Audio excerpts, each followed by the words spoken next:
Troy, a hardworking warehouse employee, always believed in doing the right thing, no matter the cost. One day, a chance encounter with a disabled veteran in need sets off a chain of events that Troy could never have predicted. When Troy steps away from his job to help the struggling man, his life takes an unexpected turn. He's fired. But what happens next is more shocking than anyone could have imagined, as Troy's simple act of kindness ignites a movement that transforms his life and challenges the very core of the company that let him go. Why did helping a veteran lead to such dramatic consequences? How did Troy's act of compassion uncover hidden truths and spark a wave of change in the community? Stay tuned to find out. And before we dive in, let us know where you're tuning in from. And if this story of empathy and courage resonates with you, don't forget to hit that subscribe button. The bustling warehouse of Global Shipping Incorporated hummed with activity as workers scurried about, moving packages and operating forklifts. Amidst the organized chaos, one figure stood out: Troy Johnson, a tall, broad-shouldered black man with a warm smile that seemed to light up even the dullest corners of the vast space. Troy had been working at Global Shipping for the past 5 years, and in that time, he'd earned a reputation as the go-to guy for just about everything. Need help lifting a particularly heavy box? Troy was there. Struggling to figure out the new inventory system? Troy would patiently walk you through it, step by step. "Hey, Troy," called out Melissa, a petite woman struggling with a stack of boxes that threatened to topple over. "Could you give me a hand?"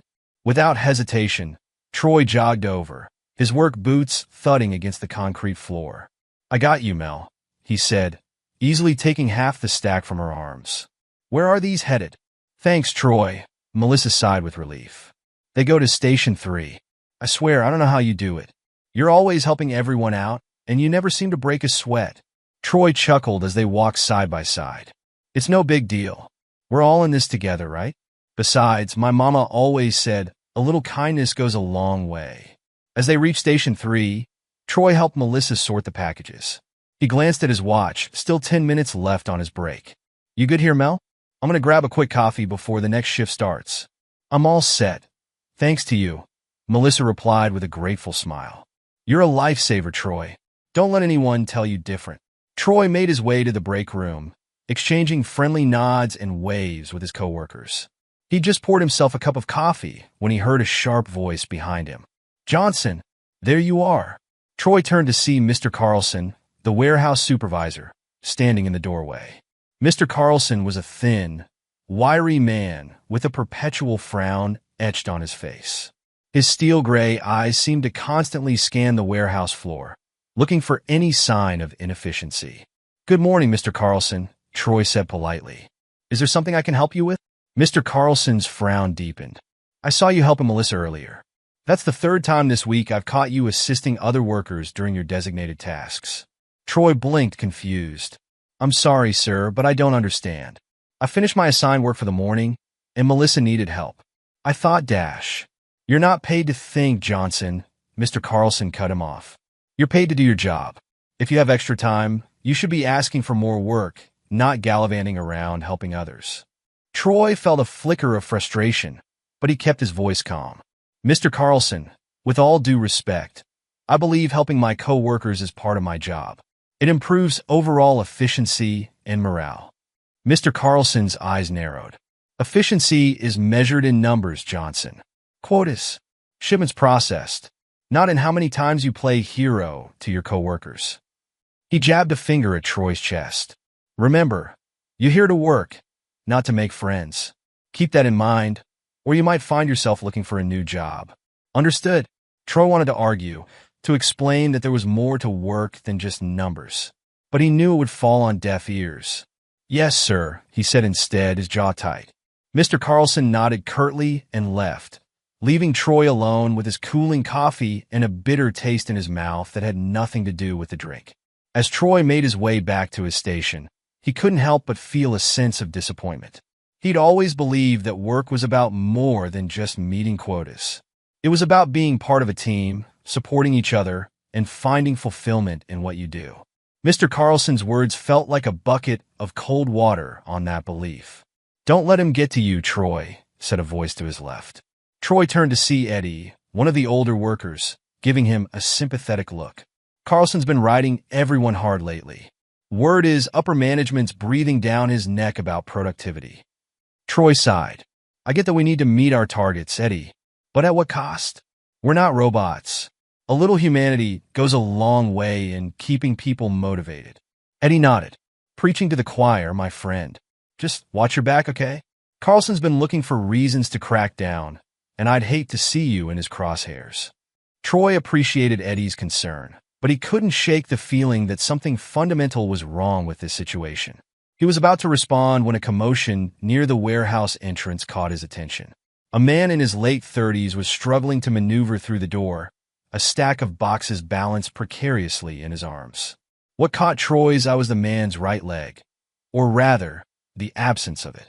In its place was a prosthetic limb, visible beneath the hem of his shorts. Without thinking, Troy rushed over to help. "Sir, let me get that for you," he said, relieving the man of his burden. The man looked up, surprise and gratitude mingling on his face. "Thank you," he said, his voice gruff but warm. "I thought I could manage, but I guess I bit off more than I could chew this time." Troy smiled. "Happy to help. I'm Troy. Are you here to pick up or drop off?" "Pick up," the man replied, extending his hand. "James Connor. I live just down the street, so I usually come by to get my packages myself. Saves on delivery fees, you know?" As they shook hands, Troy couldn't help but notice the calluses and strength in James' grip. This was a man who was used to hard work, despite his disability. "Nice to meet you, James," Troy said. "Let's get you sorted out. Where are these headed?" James grinned. "Just in my car in the parking lot. I'd appreciate the help if you can spare a minute." Troy glanced around, making sure Mr. Carlson wasn't in sight. "Of course," he said. "Lead the way." As they walked to James' car, Troy couldn't help but ask, "If you don't mind me saying, sir, you seem pretty familiar with the layout here. You come by often?" James nodded. "At least once a week. I run a small online business selling military memorabilia. Keeps me busy, you know." He tapped his prosthetic leg. "After this happened, I had to find new ways to keep myself useful." Troy's respect for the man grew. "That's impressive, sir. If you don't mind me asking, were you in the military?" A shadow passed over James' face. "Marines. 2 tours in Afghanistan. Lost a leg to an IED on my 2nd tour." He shook his head, as if shaking off the memories. "But that's all in the past now. These days, I'm just trying to make a living like everyone else."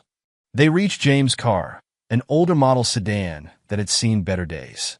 Troy carefully loaded the boxes into the trunk while James leaned against the car, catching his breath.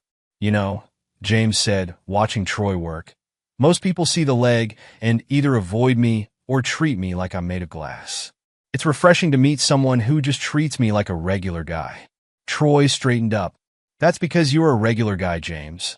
One who's been through more than most, sure, but still just a man trying to make his way in the world. We all deserve respect, regardless of our circumstances." James' eyes crinkled with a smile. "You're all right, Troy. Don't let this place change that about you." He glanced at the warehouse. Troy nodded approvingly. "How long have you been running this business?" As they worked together to load the remaining boxes, James opened up about his life.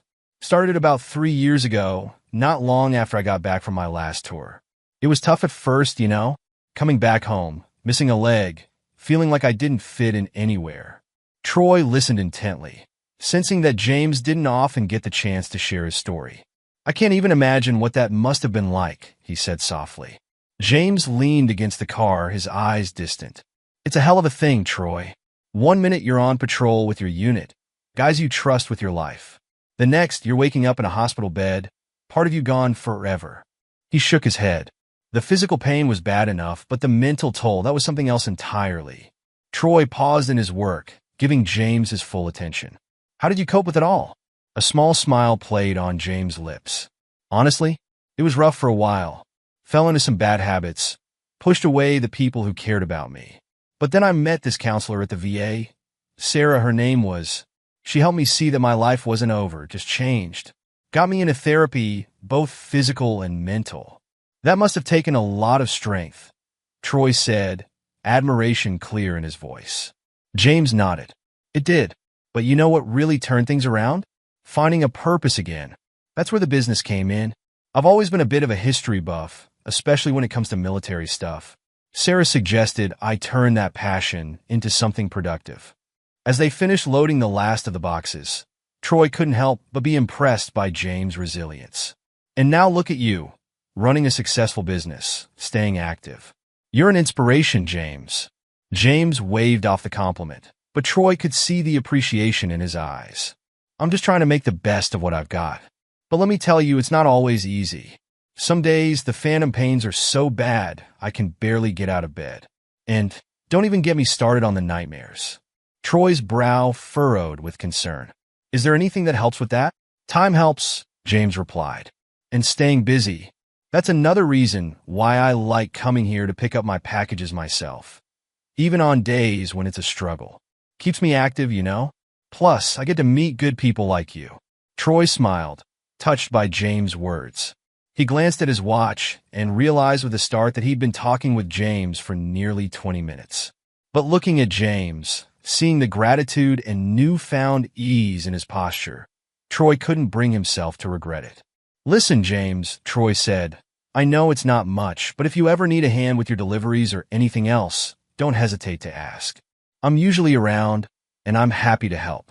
James' eyes widened slightly, clearly touched by the offer. I appreciate that more than you know, Troy. It's not often people go out of their way like this, especially for someone they barely know. Troy shrugged, a warm smile on his face.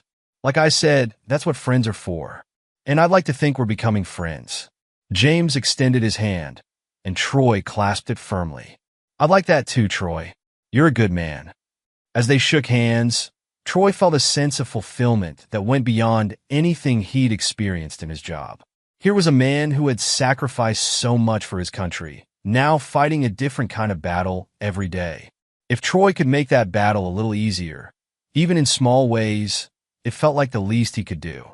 Well, I should probably head back, Troy said, reluctantly breaking the moment. But seriously, James, don't be a stranger.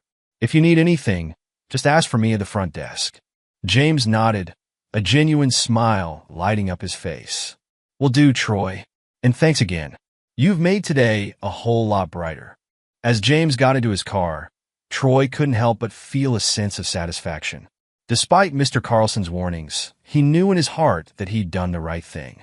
Helping others, whether they were co-workers or customers, was part of what made work meaningful. However, Troy's good mood was about to be severely tested. As he approached the warehouse entrance, he saw a familiar figure standing there, arms crossed and a thunderous expression on his face. Mr. Carlson, the warehouse supervisor, looked like he was about to burst a blood vessel. Johnson, Mr. Carlson barked as soon as Troy was within earshot. Where the hell have you been?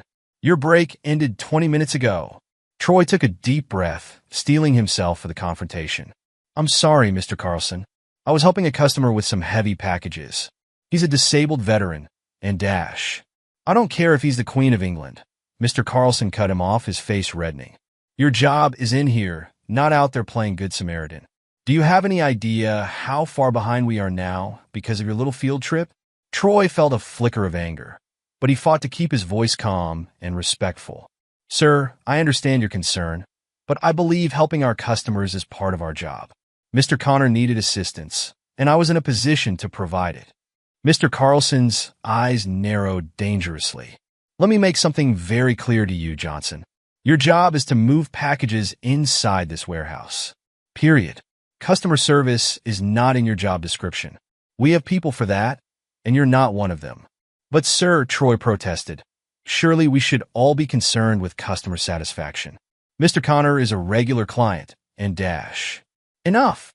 Mr. Carlson snapped, cutting Troy off mid-sentence. I don't want to hear any more excuses. You're here to work, not to make friends or play hero. This is your final warning, Johnson.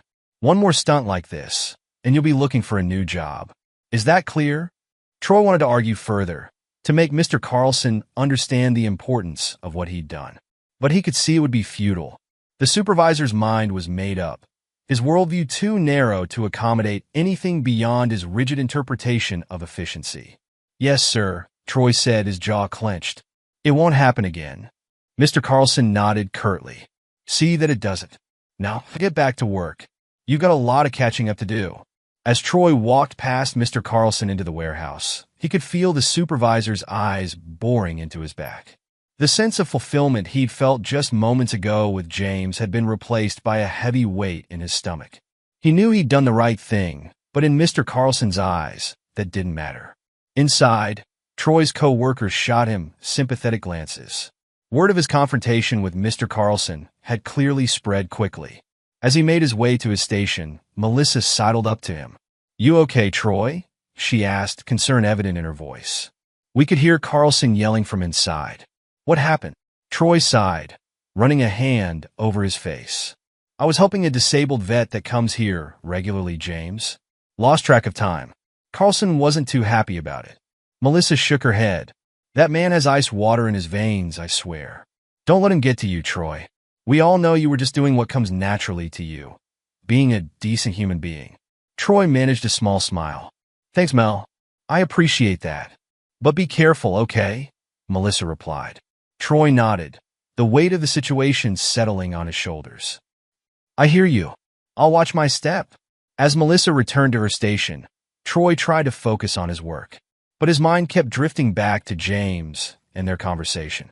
He thought about the struggles James faced every day, the battles he fought both physically and mentally.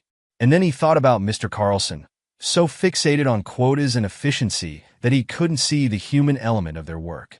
As he mechanically sorted packages, Troy wrestled with his conscience.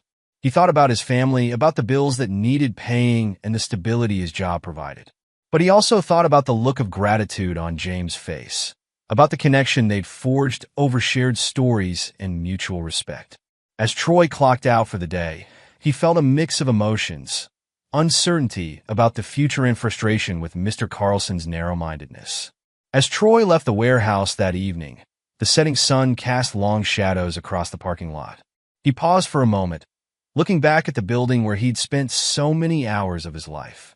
For the first time, he felt a sense of unease about what the future might hold. The days that followed were challenging for Troy. He did his best to keep his head down and focus solely on his assigned tasks, but it went against every instinct he had. He saw co-workers struggling with heavy loads, but forced himself to look away. He overheard customers asking for assistance, but bit his tongue, remembering Mr. Carlson's warning. Each time, it felt like a small piece of his soul was being chipped away. The warehouse, once a place where Troy had felt fulfilled and purposeful, now seemed cold and impersonal. The camaraderie among the workers had diminished, replaced by a pervasive sense of unease and competition.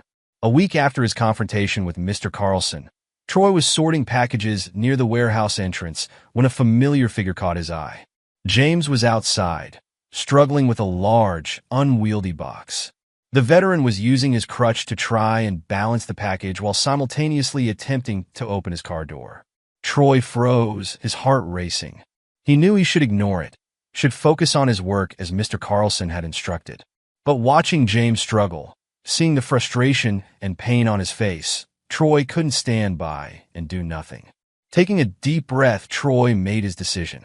He quickly glanced around, making sure Mr. Carlson wasn't in sight, then hurried out to the parking lot. "James," he called out, "let me give you a hand with that." James looked up, relief washing over his features. "Troy, man, am I glad to see you. This thing's heavier than I expected." Troy took the box from James, easily balancing it in his arms. "No problem. That's what friends are for. Where do you want this?" As Troy helped James load the box into his car, they fell into easy conversation. James told Troy about his latest business ventures, the challenges he'd been facing, and the small victories he'd achieved. Troy listened intently, offering encouragement and support. "You know, Troy," James said as they finished loading the car, "I can't tell you how much I appreciate your help. It's not just the physical assistance, though that's a godsend. It's knowing that there are still people out there who care, who'll go out of their way to help a stranger. It means more than you know." Troy felt a lump form in his throat. This, he thought, this is what Mr. Carlson doesn't understand. This human connection, this ability to make a difference in someone's life, it was worth more than any efficiency metric or quota. "I'm happy to help, James," Troy said, clasping the veteran's shoulder. "Anytime you need anything, you just let me know." As James drove away, Troy felt a sense of peace settle over him. He knew he'd made the right choice, regardless of the consequences. He turned to head back into the warehouse, only to find himself face to face with Mr. Carlson. The supervisor's face was a mask of barely contained fury. "Johnson," he said, his voice low and dangerous. "My office. Now." Troy's heart sank, but he held his head high as he followed Mr. Carlson back into the warehouse. He could feel the eyes of his co-workers on him, could sense their concern and sympathy. But he also felt a strange sense of calm. Whatever happened next, he knew he'd stayed true to his values. In Mr. Carlson's office, the supervisor didn't even bother sitting down. He paced back and forth, like a caged animal, his face red with anger.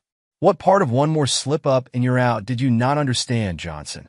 Mr. Carlson snapped. "I warned you.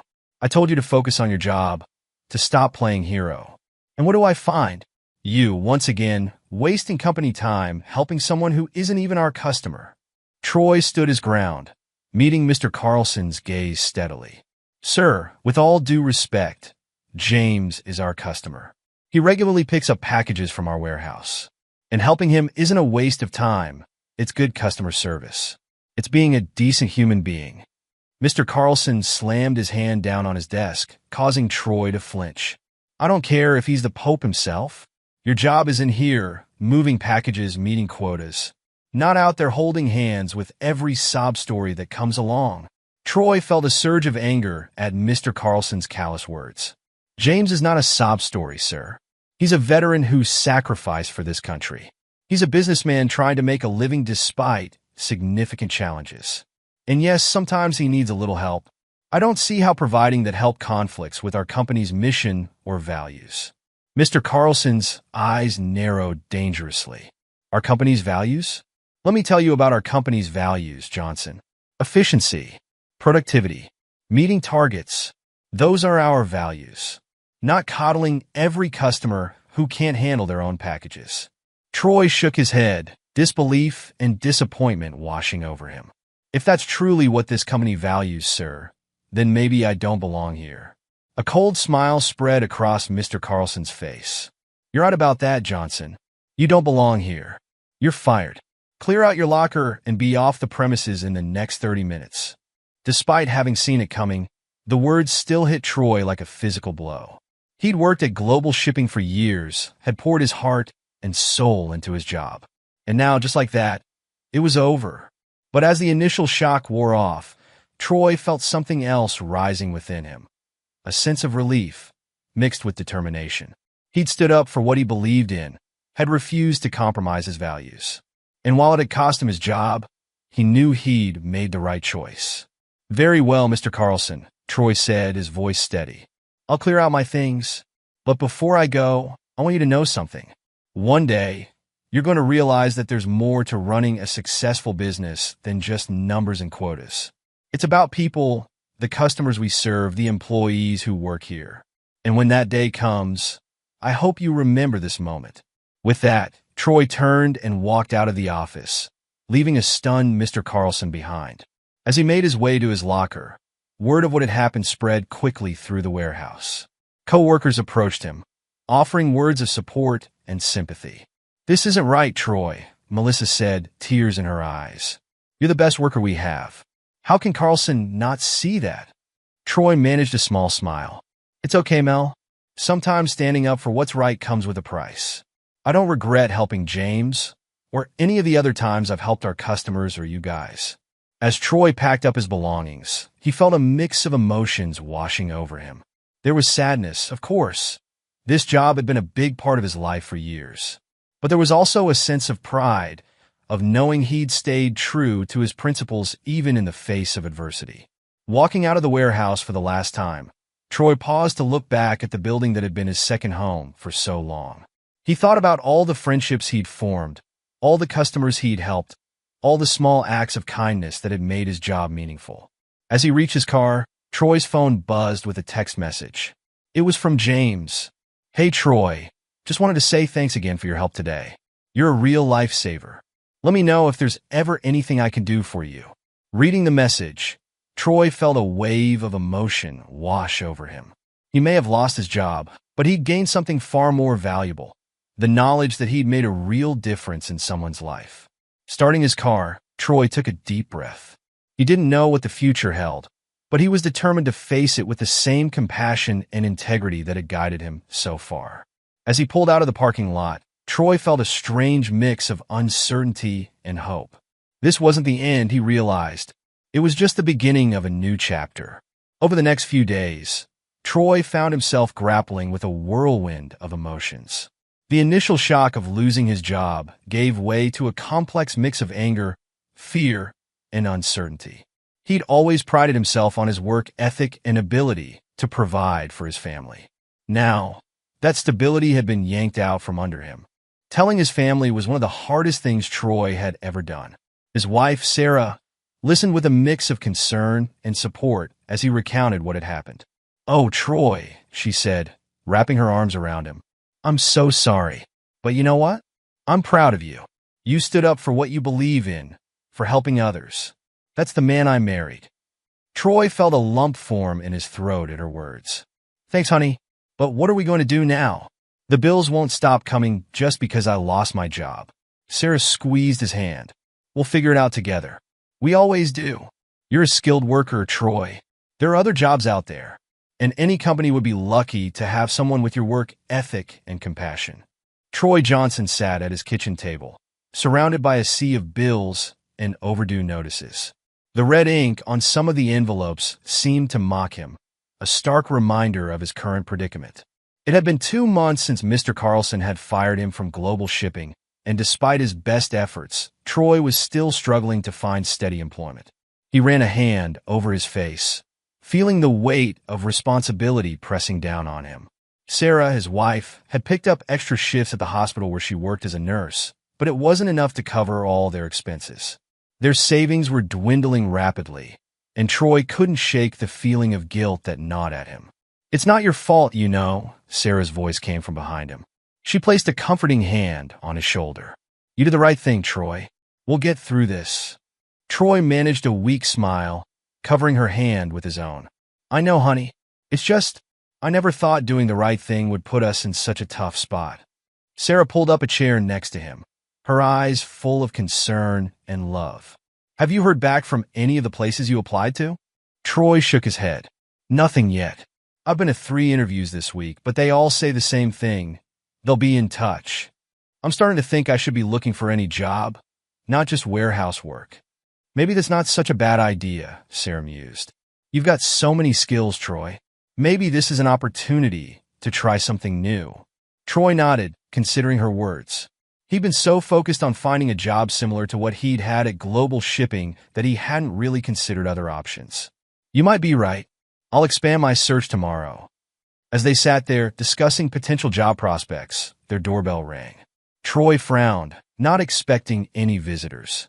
He opened the door to find Mrs. Henderson, their elderly neighbor, standing there with a concerned look on her face. "Oh, Troy, I'm so glad you're home," she said, wringing her hands. "I hate to bother you, but my sink is leaking something awful, and I can't get a plumber out until tomorrow. I was wondering if you might take a look." Troy's first instinct was to politely decline. He had job applications to fill out, bills to sort through. But looking at Mrs. Henderson's worried face, he couldn't bring himself to say no. "Of course, Mrs. Henderson.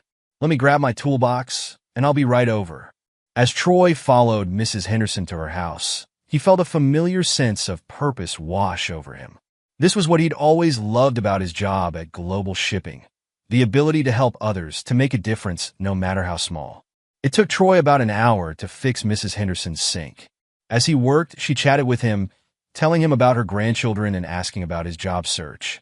When he finished, she tried to press some money into his hand. "Oh no, Mrs. Henderson, I couldn't," Troy said, gently refusing. "I'm just happy to help." Mrs. Henderson's eyes welled up with tears.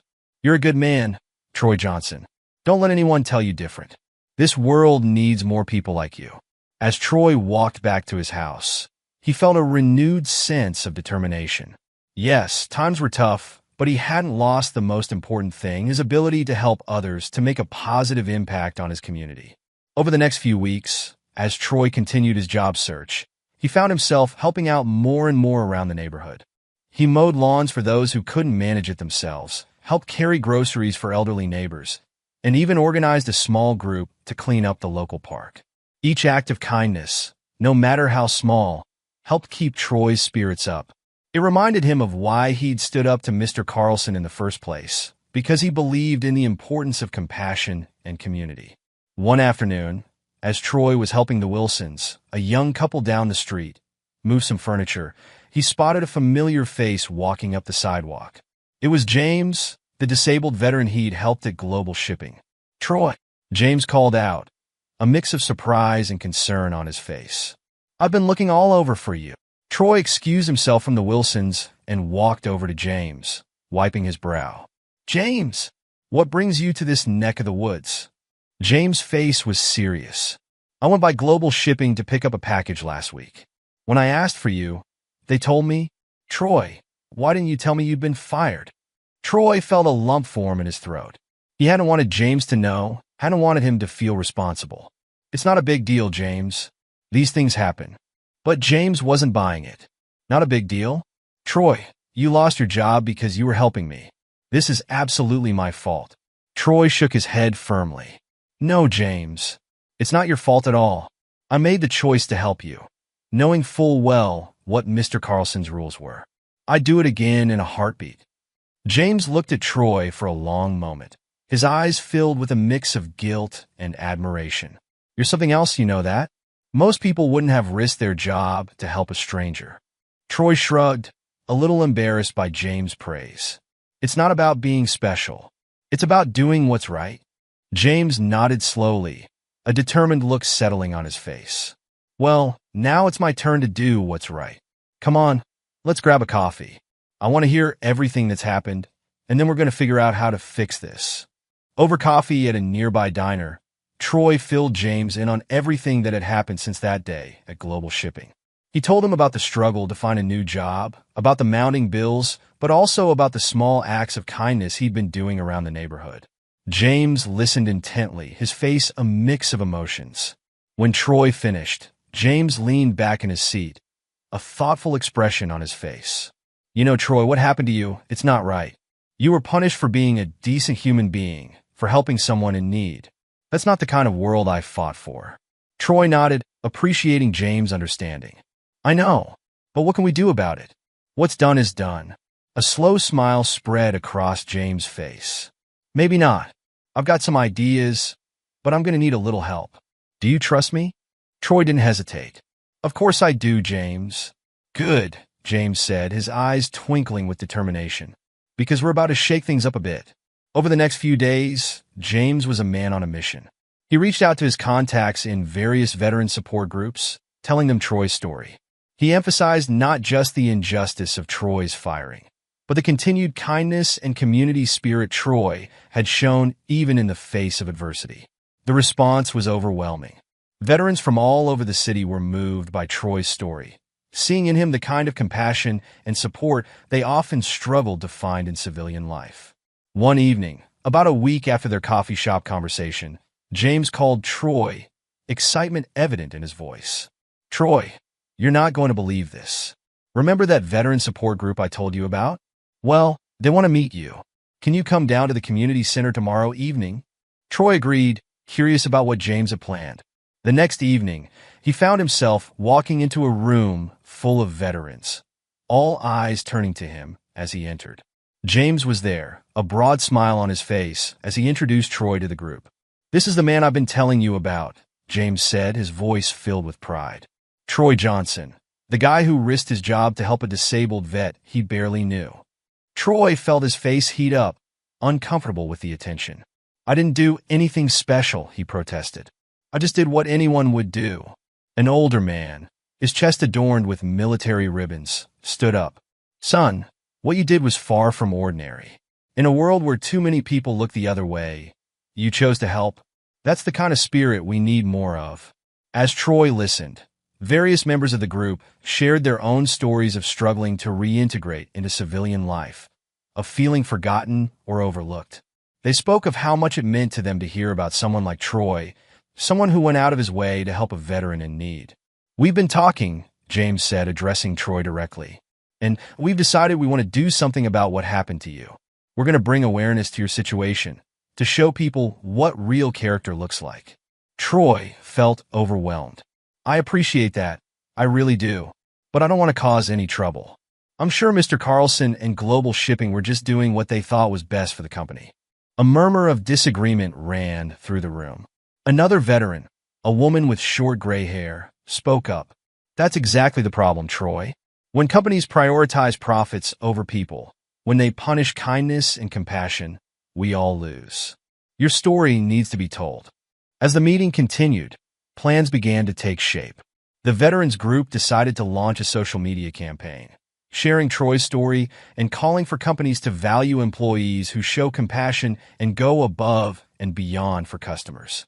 They also planned to reach out to local news stations, hoping to gain wider attention for Troy's situation and the larger issues it represented. Some members even suggested organizing a peaceful protest outside Global Shipping's headquarters. Troy listened to all of this with a mix of gratitude and trepidation. He was touched by the support, but also worried about the potential backlash. "I don't want to cause problems for my former co-workers," he said. "They're good people, just trying to do their jobs." James put a reassuring hand on Troy's shoulder. "We understand that, Troy. This isn't about attacking Global Shipping or the people who work there. It's about highlighting the importance of compassion in the workplace, about showing that there's more to good business than just the bottom line." As the meeting wound down, Troy found himself surrounded by veterans, each wanting to shake his hand or share a word of encouragement. The support was overwhelming, and Troy felt a lump form in his throat. One of the older veterans pulled Troy aside. "Son, I want you to know something. What you did helping James like that, it means more than you can know. For a lot of us, coming back from war, it feels like the world has moved on without us, like we don't matter anymore. But people like you, who take the time to see us, to help us, you remind us that we're still part of this community. Don't ever lose that spirit, you hear?" Troy nodded, too choked up to speak. As he left the community center that night, walking beside James, he felt a mix of emotions. There was gratitude for the support he'd received, hope for what might come from this awareness campaign, but also a lingering worry about the potential consequences. "You okay?" James asked, noticing Troy's thoughtful expression. Troy nodded slowly. "Yeah, I think so. It's just, all of this, it's more than I ever expected. I'm not sure I deserve all this support." James stopped walking, turning to face Troy. "Listen to me, Troy. What you did, it wasn't just about helping me load some packages. It was about seeing a fellow human being in need and choosing to help, even at a cost to yourself. That's rare, and it's valuable. The world needs more people like you, and if sharing your story can inspire others to act with the same kindness and compassion, then it's worth doing." Troy considered James' words. He thought about all the small acts of kindness he'd been doing around his neighborhood, about the gratitude he'd seen in people's eyes when he helped them. Maybe James was right. Maybe his story could make a difference. "Okay," Troy said finally, a new resolve in his voice. "Let's do this, but let's make sure we do it right. This isn't about me, or even about what happened at Global Shipping. It's about promoting kindness and compassion in all aspects of life." James grinned, clapping Troy on the shoulder. "Now you're talking. Trust me, Troy, this is just the beginning. We're going to make some waves, and who knows, maybe we'll change a few minds along the way." As they parted ways that night, Troy felt a renewed sense of purpose. He may have lost his job, but he gained something far more valuable: a platform to promote the values he believed in, and a community of supporters who shared his vision of a more compassionate world. Walking home under the starry sky, Troy allowed himself to feel hopeful for the first time in months. Whatever came next, he knew he wouldn't be facing it alone. And maybe, just maybe, some good would come out of this whole situation after all. The next morning, Troy woke up to find his phone buzzing with notifications. The veterans group had wasted no time in launching their social media campaign. #StandWithTroy was trending locally, with people sharing stories of times when a small act of kindness had made a big difference in their lives. Sarah sat next to Troy on the couch, scrolling through the posts on her own phone. "This is amazing, Troy," she said, her eyes wide with wonder. "Look at all these people you've inspired." Troy read through the comments, feeling a mix of emotions. There were messages of support, stories from other workers who had faced similar situations, and calls for companies to prioritize compassion in their corporate cultures. But there were also messages that made him uncomfortable. Angry posts calling for boycotts of global shipping, personal attacks on Mr. Carlson. This wasn't what Troy had wanted. He didn't want to destroy the company or hurt his former co-workers. "I need to talk to James," Troy said, standing up. "We need to make sure this doesn't get out of hand." He called James, who agreed to meet him at the local park. When Troy arrived, he found not just James, but several members of the veterans group as well. They were huddled around a laptop, excitedly discussing the campaign's progress. "Troy," James called out, waving him over. "Can you believe the response we're getting? Your story is really resonating with people." Troy sat down, his face serious. "That's great, James, really. But I'm worried about some of the messages I'm seeing. I don't want this to turn into an attack on global shipping or Mr. Carlson." The group fell silent, looking at Troy with surprise. One of the veterans, a man named Mike, spoke up. "But Troy, they wronged you. Don't you want to see them face consequences?" Troy shook his head. "This isn't about revenge or punishment. It's about promoting kindness and compassion, remember? If we respond to what happened with anger and attacks, we're no better than what we're fighting against." James nodded slowly, understanding dawning on his face. "You're right, Troy. We got caught up in the momentum and lost sight of the real goal. What do you suggest we do?" Troy thought for a moment. "Let's refocus the campaign. Instead of calling out global shipping, let's highlight positive examples of companies and individuals who embody the values of compassion and community service. Let's make this about promoting good, not punishing bad." The group discussed Troy's suggestion, eventually agreeing that it aligned better with their original intentions. They spent the next few hours reshaping their message, sharing stories of companies with strong community engagement and employees who had gone above and beyond to help others. As they worked, a local news van pulled up to the park. A reporter approached the group, microphone in hand. "Are you Troy Johnson?" she asked, looking directly at Troy. "We've been following your story on social media. Would you be willing to give us an interview?" Troy hesitated, looking at James and the others for guidance. James nodded encouragingly. "This is your chance to share your message, Troy. Remember what we talked about. Focus on the positive." Taking a deep breath, Troy agreed to the interview. As the camera rolled, he shared his story, not just of losing his job, but of the kindness he'd experienced from the veterans group and his neighbors. He emphasized the importance of compassion in all aspects of life, including the workplace. "This isn't about one company or one incident," Troy said, looking directly into the camera. "It's about the kind of society we want to live in, one where we look out for each other, where we value kindness as much as we value productivity. I lost my job for helping someone, but I gained a community and a purpose. And if my story can inspire others to act with compassion, then it's all been worth it." As the interview concluded, Troy felt a sense of peace wash over him. He'd stayed true to his values, promoting positivity even in the face of adversity.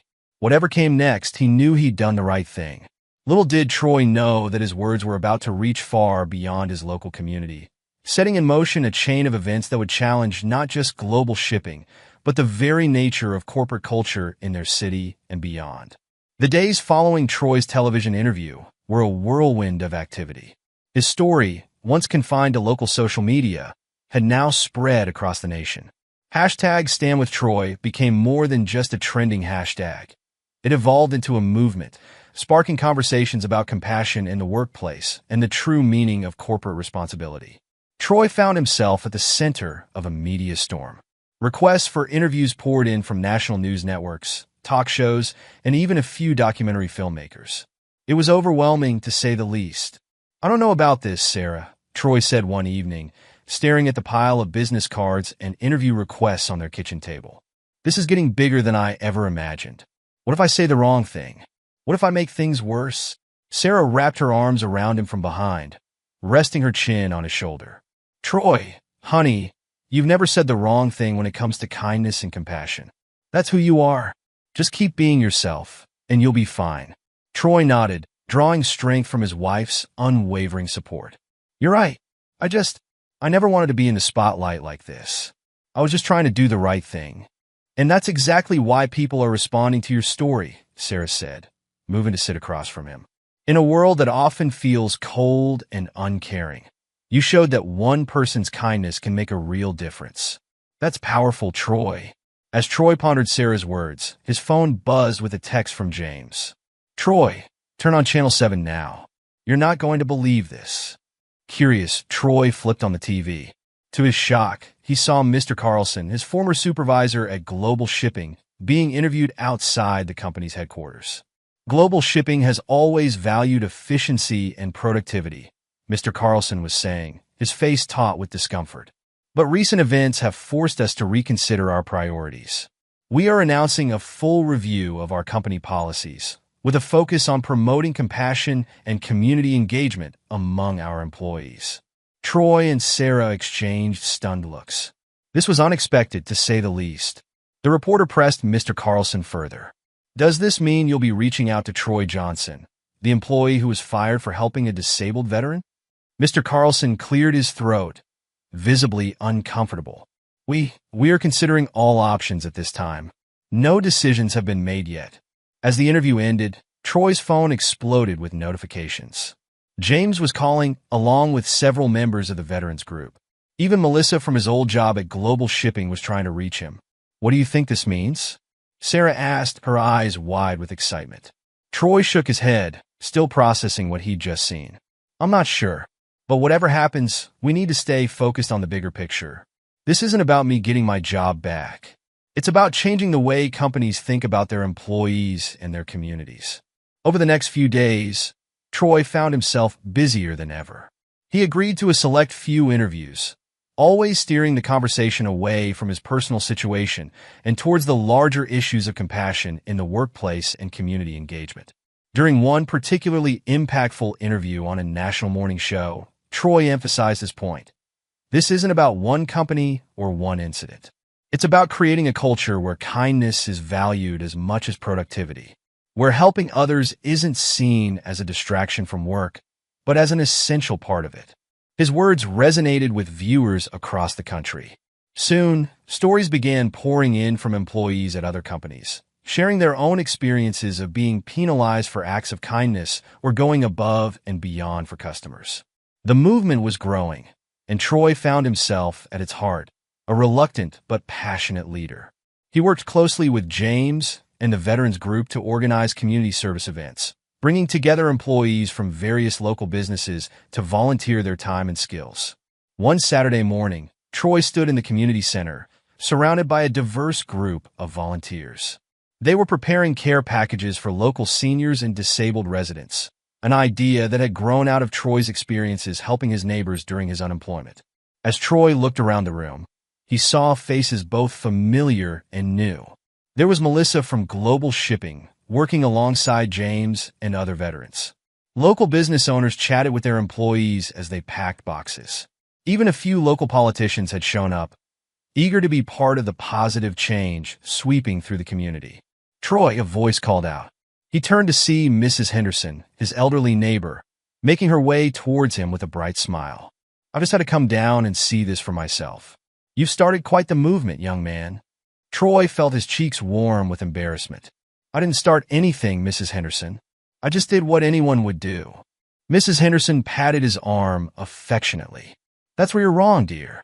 Not everyone would do what you did. But because of you, more people are starting to.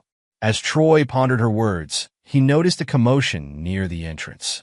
Turning, he saw a familiar face that made his heart skip a beat. Mr. Carlson had just walked in. The room fell silent as Mr. Carlson made his way towards Troy, his face a mask of discomfort and uncertainty. Troy steeled himself, unsure of what to expect. Mr. Johnson, Mr. Carlson said, his voice gruff but not unkind. I wonder if we might have a word in private? Troy nodded, leading Mr. Carlson to a quiet corner of the room.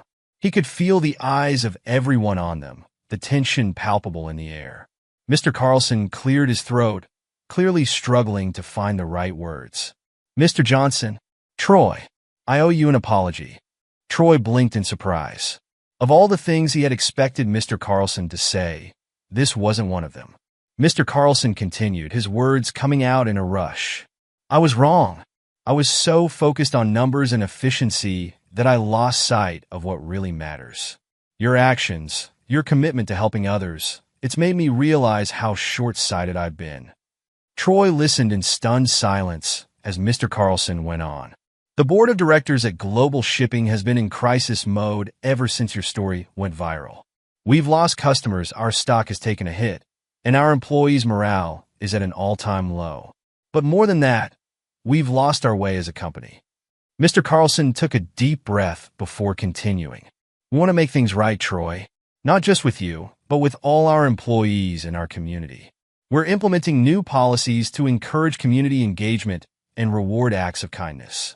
And we'd like you to come back and help us reshape our company culture. Troy felt as if the ground had shifted beneath his feet. This was more than he could have ever imagined. He looked around the room, at all the people who had come together because of his small act of kindness. Then he looked back at Mr. Carlson, seeing the genuine remorse and hope in the older man's eyes. Mr. Carlson, Troy began, his voice steady. I appreciate your apology and your offer. But this isn't just about me or Global Shipping anymore. It's about something much bigger. Mr. Carlson nodded, encouraging Troy to continue. I'll come back, Troy said, but on one condition. I don't want to just reshape Global Shipping's culture. I want to work with you to create a program that any company can implement. A framework for promoting compassion, community engagement, and ethical behavior in the workplace. If we can do that, then everything that's happened will have been worth it. Mr. Carlson's eyes widened as he considered Troy's words. For a moment, Troy feared he had asked for too much. But then, slowly, a smile spread across Mr. Carlson's face. You know, Johnson, he said, shaking his head in amazement, I think I'm finally beginning to understand why everyone speaks so highly of you. You're not just talking about changing a company. You're talking about changing the world. Troy felt a surge of hope. So, is that a yes? Mr. Carlson extended his hand. It's a yes. Let's do this, Troy. Let's show the business world that compassion and success can go hand in hand. As Troy shook Mr. Carlson's hand, a cheer erupted from the crowd that had gathered around them. The atmosphere in the room was electric, filled with a sense of possibility and hope. James made his way through the crowd, clapping Troy on the back. I knew you'd find a way to turn this into something even bigger, Troy. So, what's the next step? Troy looked around at the diverse group of people in the room.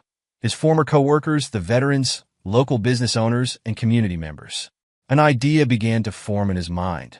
The next step, Troy said, his voice strong and clear, is to turn this movement into a lasting change. Mr. Carlson, I'd like to propose that we start by creating a community advisory board. We'll bring together employees, customers, and community members to help shape Global Shipping's policies and community engagement initiatives. Mr. Carlson nodded thoughtfully. That's an excellent idea, Troy. It will help us stay accountable and ensure we're truly serving our community. As Troy and Mr. Carlson began to discuss the details, the energy in the room was palpable. People started to gather around, offering ideas and suggestions. It was clear that this was just the beginning of something much larger. Over the next few months, Troy worked tirelessly to bring his vision to life. The Community Advisory Board became a reality, with James and several other veterans playing key roles. Global Shipping implemented new policies that encouraged employees to engage in community service, even offering paid time off for volunteering. But Troy didn't stop there. True to his word, he worked with Mr. Carlson and a team of experts to develop a comprehensive framework for corporate social responsibility and community engagement. They called it the Compassionate Corporation Initiative. The initiative outlined clear steps that any company could take to foster a culture of kindness and community involvement. It included guidelines for ethical decision-making, strategies for partnering with local nonprofits, and metrics for measuring the impact of corporate social responsibility efforts. As word of the initiative spread, other companies began to take notice. Troy found himself invited to speak at business conferences and corporate retreats, sharing his story and the lessons he'd learned. One crisp autumn morning, about a year after his fateful encounter with James in the Global Shipping parking lot, Troy stood on a stage in front of a packed auditorium. He was the keynote speaker at a national conference on corporate social responsibility, and as he looked out at the sea of faces, CEOs, HR directors, and business leaders from across the country, he felt a mix of nervousness and excitement. A little over a year ago, Troy began, his voice strong and clear, I was just a warehouse worker trying to do the right thing. I never imagined that helping a customer load some boxes into his car would lead to all of this. But that's the thing about kindness. You never know how far its ripples will spread. As Troy shared his story and the journey that had led to the Compassionate Corporation Initiative, he could see the impact his words were having. People were leaning forward in their seats, nodding along, some even wiping away tears. The business world has long operated under the assumption that profitability and compassion are mutually exclusive, Troy continued. But what we've discovered through this initiative is that they're actually deeply interconnected. When we prioritize kindness, when we truly engage with our communities, we create a positive cycle that benefits everyone: employees, customers, shareholders, and society as a whole. Troy went on to outline the key principles of the Compassionate Corporation Initiative, providing concrete examples of how companies had successfully implemented these ideas. He shared stories of increased employee satisfaction, improved customer loyalty, and even enhanced profitability. But more than any financial metric, Troy said, his voice filled with passion, what we're seeing is a fundamental shift in how these companies relate to their communities. They're no longer faceless entities focused solely on the bottom line. They're becoming integral parts of the social fabric, forces for positive change in the world. As Troy concluded his speech, the auditorium erupted in applause. People rose to their feet, giving him a standing ovation that seemed to go on forever. As he made his way off the stage, Troy felt a sense of accomplishment unlike anything he'd ever experienced before. In the lobby after the speech, Troy found himself surrounded by business leaders eager to learn more about the initiative. As he answered questions and exchanged contact information, he caught sight of a familiar face making its way through the crowd. Troy, James called out, a broad smile on his face. Man, that was something else. You had them eating out of the palm of your hand up there. Troy grinned, pulling James into a quick hug. I'm just glad people seem to be taking it seriously. But what are you doing here? I thought you had a big order to fill this week. James shrugged. And miss seeing my friend change the face of corporate America? Not a chance. Besides, business is booming these days. Turns out, being known as the guy who inspired the Compassionate Corporation Initiative is good for sales. As Troy and James chatted, a tall, distinguished-looking man in an expensive suit approached them. Mr. Johnson, he said, extending his hand. I'm Robert Hawthorne, CEO of Nationwide Dynamics. I was incredibly moved by your speech, and I'd love to discuss implementing your initiative at our company. Troy shook Mr. Hawthorne's hand, a sense of wonder washing over him. Nationwide Dynamics was one of the largest corporations in the country. If they adopted the initiative, it could lead to a seismic shift in corporate culture across the nation. I'd be honored to work with you, Mr. Hawthorne, Troy said. Perhaps we could set up a meeting next week to discuss the details? As Mr. Hawthorne nodded enthusiastically and pulled out his phone to schedule the meeting, Troy caught James' eye. His friend was beaming with pride, and Troy felt a lump form in his throat as the magnitude of the moment hit him. Later that evening, as Troy sat in his hotel room, he found himself reflecting on the incredible journey of the past year. He thought about that day in the global shipping parking lot, about the moment he decided to help James despite knowing it might cost him his job. He never could have imagined where that simple act of kindness would lead. His phone buzzed with a text from Sarah. Just saw your speech online. You were amazing, honey. We're all so proud of you. Attached to the message was a photo that made Troy's heart swell. It showed Sarah, their kids, and a group of their neighbors gathered around the TV, all wearing T-shirts with the Compassionate Corporation Initiative logo. Troy could see Mrs. Henderson in the front, her eyes shining with pride. As Troy stared at the photo, he felt a profound sense of gratitude wash over him. He'd set out to do the right thing, to stand up for kindness and compassion in a world that often seemed to value profit over people. And somehow, against all odds, that small act of defiance had blossomed into a movement that was changing lives across the country. Troy thought about all the people who had supported him along the way. Sarah, James, the veterans group, his former co-workers, and even Mr. Carlson. Each of them had played a crucial role in turning a moment of crisis into an opportunity for positive change. As he prepared for bed, Troy's mind was already racing with ideas for the meeting with Mr. Hawthorne. He knew there was still so much work to be done, so many more lives to touch. But for the first time in a long time, he felt truly optimistic about the future. Troy Johnson, once just a warehouse worker trying to do the right thing, had become a catalyst for change in the corporate world. His story was a testament to the power of compassion, the importance of standing up for one's values, and the profound impact that one person's kindness could have on the world. As he drifted off to sleep, Troy smiled to himself. Tomorrow would bring new challenges, new opportunities to spread the message of the Compassionate Corporation Initiative. And he was ready to face them all, armed with the knowledge that kindness, when nurtured and supported, had the power to transform not just individuals or companies, but entire communities and beyond. The story of Troy Johnson and the Compassionate Corporation Initiative was far from over. In fact, it felt like it was just beginning. And as Troy closed his eyes, he knew that whatever came next, he would face it with the same courage, compassion, and conviction that had brought him this far.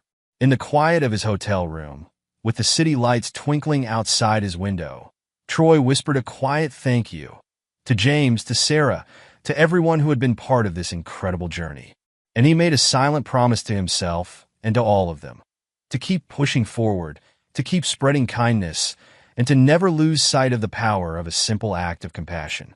Troy's journey of compassion and sacrifice led to an extraordinary transformation, not just for himself, but for his community and everyone who hears his story. His willingness to help someone in need, even at the cost of his own job, sparked a movement that changed more than just his life. It revealed the true power of kindness and standing up for what's right. If Troy's story resonated with you, be sure to subscribe for more inspiring stories of courage and change. And before you go, we'd love to hear your thoughts. How do you think you would have handled the situation if you were in Troy's shoes? Share your thoughts in the comments below.